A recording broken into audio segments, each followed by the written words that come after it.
राधे राधे। जय माता दी मित्रों, आज हम आपके समक्ष लेकर आए हैं पुत्रदा एकादशी व्रत कथा और उसका महत्व, जो कि इस प्रकार है। पौष पुत्रदा एकादशी का महत्व। धर्मराज युधिष्ठिर कहने लगे कि हे भगवान, आपने पौष कृष्ण एकादशी अर्थात सफला एकादशी का महात्म बताकर बड़ी कृपा की है। अब आप कृपा करके मुझे पौष माह के शुक्ल पक्ष की एकादशी के विषय में भी बतलाइए। इस एकादशी का क्या नाम है तथा इसके व्रत का क्या विधान है, इसकी विधि क्या है, इसका व्रत करने से किस फल की प्राप्ति होती है और इसमें कौन से देवता का पूजन किया जाता है। कृपया यह सब विधान पूर्वक कहिए।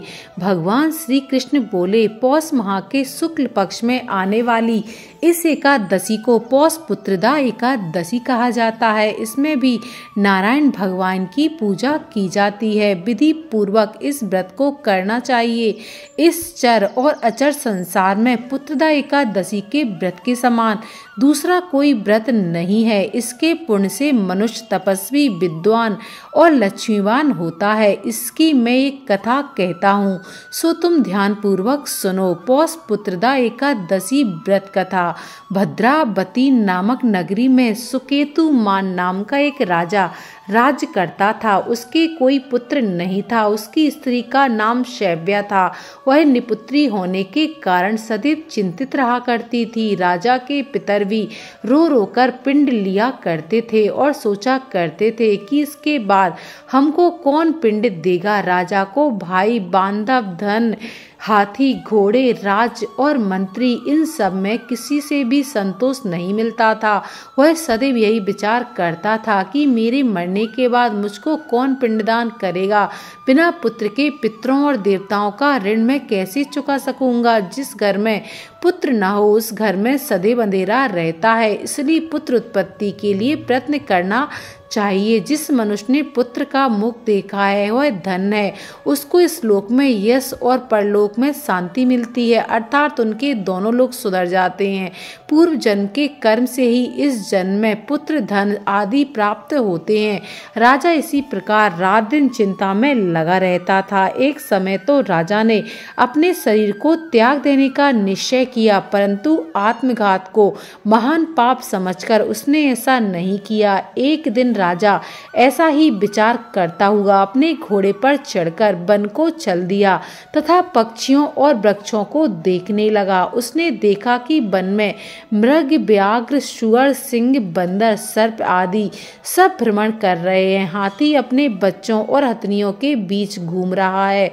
इस वन में कहीं तो गीदड़ अपने कर्कश स्वर में बोल रहे हैं, कहीं उल्लू ध्वनि कर रहे हैं। वन के दृश्यों को देखकर राजा सोच विचार में लग गया। इसी प्रकार आधा दिन बीत गया। वह सोचने लगा कि मैंने कई यज्ञ किए, ब्राह्मणों को स्वादिष्ट भोजन से तृप्त किया, फिर भी मुझको दुख प्राप्त हुआ है। क्यों? राजा प्यास के मारे अत्यंत दुखी हो गया और पानी की तलाश में इधर उधर फिरने लगा। थोड़ी दूरी पर राजा ने एक सरोवर देखा। उस सरोवर में कमल खिले थे तथा सारस, हंस, मगरमच्छ आदि विहार कर रहे थे। उस सरोवर के चारों तरफ मुनियों के आश्रम बने हुए थे। उसी समय राजा के दाहिने अंग फड़कने लगे। राजा शुभ शकुन समझकर घोड़े से उतरकर मुनियों को दंडवत प्रणाम करके बैठ गया। राजा को देखकर मुनियों ने कहा, हे राजन, हम तुमसे अत्यंत प्रसन्न हैं। तुम्हारी क्या इच्छा है सो कहो। राजा ने पूछा, महाराज आप कौन हैं और किस लिए यहाँ आए हैं, कृपा करके बताइए। मुनि कहने लगे कि हे राजन, आज संतान देने वाली पुत्रदा एकादशी है। हम लोग विश्व देव हैं और इस सरोवर में स्नान करने के लिए आए हैं। यह सुनकर राजा कहने लगा कि महाराज, मेरे भी कोई संतान नहीं है। यदि आप मुझ पर प्रसन्न हैं तो एक पुत्र का वरदान दीजिए।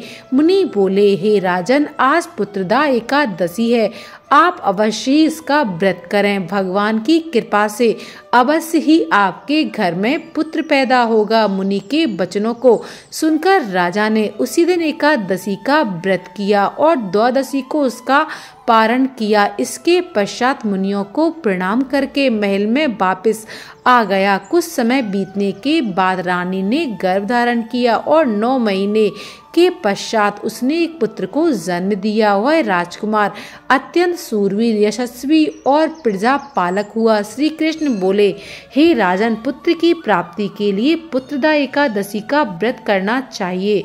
जो मनुष्य इस महात्म को पढ़ता या सुनता है उसे अंत में स्वर्ग की प्राप्ति होती है। दोस्तों, यदि आपको कथा पसंद आई हो तो प्लीज़ वीडियो को एक लाइक ज़रूर करें, चैनल को सब्सक्राइब करें।